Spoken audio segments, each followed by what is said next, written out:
7年前，索尼推出了他们的第一代 VR 头显 PSVR， 但是由于 PS 相对较弱的性能限制、繁琐的线缆以及落后的手柄设计，在这些年出现的众多竞争对手的对比之下，已经略显过时。而就在上个月，索尼终于推出了他们的第2代 VR 头显 PSVR 2，我呢也已经购买并到手使用了大概2周的时间了。所以今天我们就站在一个 VR 玩家的角度来聊聊我对于这款产品的看法，它又到底值不值得购买呢？大家好，我是波波，欢迎来到又一期的视频。先声明一下，这期视频并没有任何的推广内容，头显也是我自己掏钱购买的，大家可以放心观看。没错啊，这个头显4000多块，前提是你还得有一台3000多块的 PS5。今天我也确实有挺多槽要吐的，但是在聊这些之前，我还是必须先给索尼一些称赞，聊聊好的方面。因为这款头显呢，它确实有很多做对的地方，以及惊艳到我的创新之处。首先 PSVR 2是我见过的头显中对于初始配置引导最好的头显之一。当你将头显通过内置的4.5米连接线连接到 PS5 的 Type-C 口后，就可以通过屏幕以及头显内部的引导进行设置了，不需要下载任何额外的软件，非常适合初次接触 VR 的朋友使用。它甚至会详细到对于每一部头戴的调节都有文字以及动画的演示。接着 PSVR 2会通过镜头周围的眼动追踪传感器来帮助你调节头显的位置以及瞳距，最后则会通过头显的透视视角来帮助你扫描规划游戏空间。这部分的特效做的还挺酷炫的啊！虽然 PSVR 2没有像 Quest Pro 与 Pico 4那样使用彩色透视，但是由于 PS5 性能所带来的较高算力，能够支持更高像素的摄像头，所以它的透视清晰度非常的高，而且对于3D 景深的呈现也要明显强于后两者。不过在初始引导之后啊 ，PSVR 2的教程就到此为止，你的头显内直接就显示我们平时的 PS5 菜单了，并没有像 PS5 或者 PSVR 1代那样有一个宇宙机器人一样的小游戏来帮助你熟悉操作，也没有一个专门的 VR 交互界面。虽然不是啥大问题啊，但总让人觉得缺了点什么。镜头与屏幕方面 ，PSVR 2使用了2个2000x2040分辨率、最高120赫兹刷新率的 OLED 面板，并且是市面上第一款支持 HDR 显示的 VR 头显。得益于这点，在实际使用中能够明显感觉到 PSVR 2的画面对比度更高，而且颜色也更加鲜艳。尤其是当我第一次进入地平线山猪呼唤时，树荫下的阴影与头顶阳光照射的亮度对比，着实是让我惊艳了一把。这也是我在其他头显上所没有体会过的。而 OLED 对于黑色显示的天然优势，能够大大提升《生化危机村庄》这类恐怖游戏的氛围渲染。像这样的极暗场景，我是真的啥也看不见，也让我在这里贡献了不少的尖叫。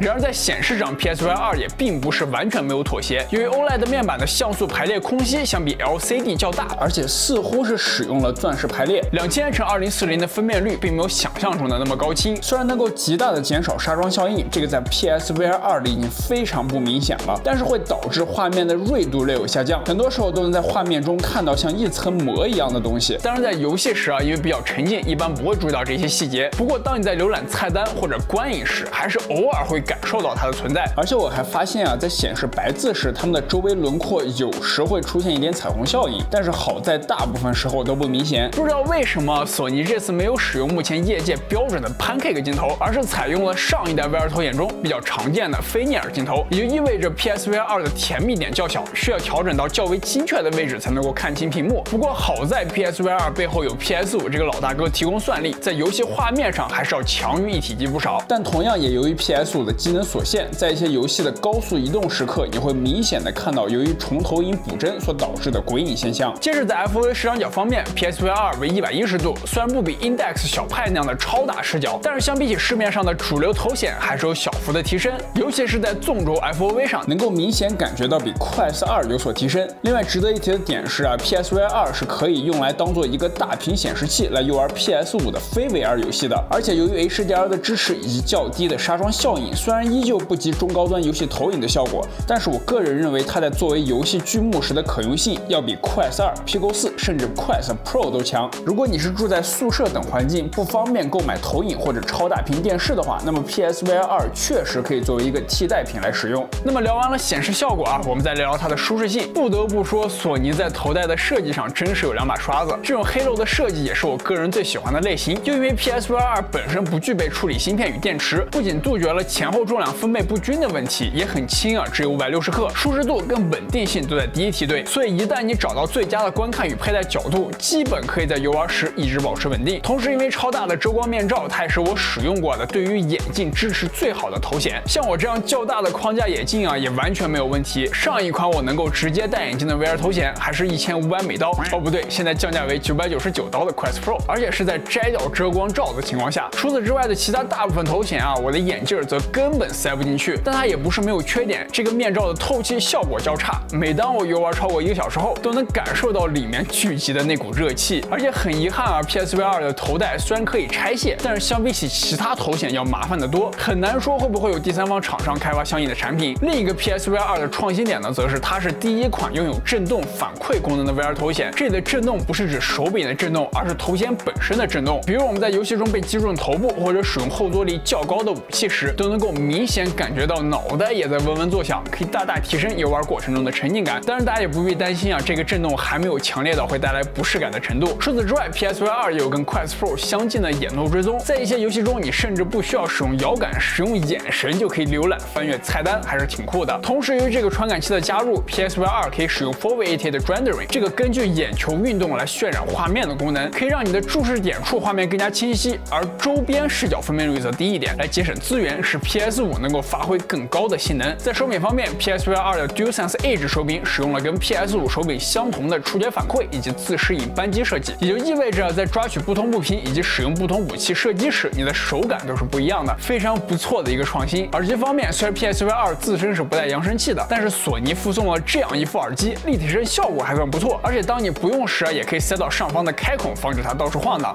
OK， 那么说完了优点，我们来到了吐槽时间。首先是头显与手柄的追踪，当我在进行初始配置游戏空间时，就发现 PSVR 2的摄像头似乎完全感知不到我家里的白墙以及绿幕的存在。这倒不是什么大毛病啊，我们手动修改游玩范围就可以了。而对于手柄的追踪才是更大的问题。当我在游玩地平线山州呼唤时，就无数次的在攀岩或者射箭时丢失手柄的追踪，导致坠压或者攻击失败。有时甚至会直接切换回透视模式，并且告诉我头显无法实现定位。当然，公平的说啊，为了拍摄视频，我的前方确实有一个很亮的大灯，可能会扰乱头显的追踪。大家在普通的光影下可能不会出现这个问题。但是话说回来啊，我在这个房间测试过很多款 Inside Out 的头显 ，PSVR 2呢是丢失追踪最频繁的一款。不过好消息是 ，PSVR 2的镜头像素很高，追踪不稳呢大概率是算法问题，而算法是可以通过后期更新来改善的。所以我相信再给索尼一点时间，他们应该会解决这个问题。哦，对了，还记得我刚才使劲夸的手柄吗？由于多个传感器的加入啊，它们的续航极短，基本我每天进行2个小时游戏后就只剩1格电了。而2个手柄包装内却只给了1根充电线，这不是逼玩家去买这一套磁吸充电底座吗？虽然它确实挺好用的，但是又要多掏将近400元，不愧是资本家啊，索尼是懂得赚钱的。OK， 那么我们先吐槽到这里啊。说实话，以上的大部分问题虽然确实都客观存在，但是跟这款头显做对的地方相比呢，我觉得还是瑕不掩瑜的。而现阶段我不推荐大家购买的主要原因呢，则是在游戏阵容上。没错 ，PSVR 2的首发独占游戏只有4款：地平线、基地7、生化危机村庄以及 Fantavision 202X。非独占游戏目前也只有30多款。如果你是一个 PSVR 1代玩家，那么也不好意思啊，你的大部分 PSVR 1代游戏都没有办法在2代上游玩。而且目前来说，虽然地平线这种作品拥有极好的游戏画面，但是游戏性上较为传统。我觉得它更像是一个攀岩以及看风景的作品，比较缺乏像拜栓七、艾利克斯那样真正为 VR 所开发的、拥有超高交互度的大作。同时呢，必须连接 PS5，也将它限制为了一款纯游戏头显，而不能服务于生产力。所以我能够想象到的是啊，当很多新接触 VR 的玩家在打完这几款游戏后，很容易就让机器吃灰了。所以我的建议是呢，大家不妨再等一等啊，观望一下。现阶段我更推荐大家购买像 Quest 2、Pico 4这样的，既可以独立运行，也可以连接 PC 进行 PC VR 串流的一体级头显，而且还可以摆脱有限的束缚，将其当做一个便携媒体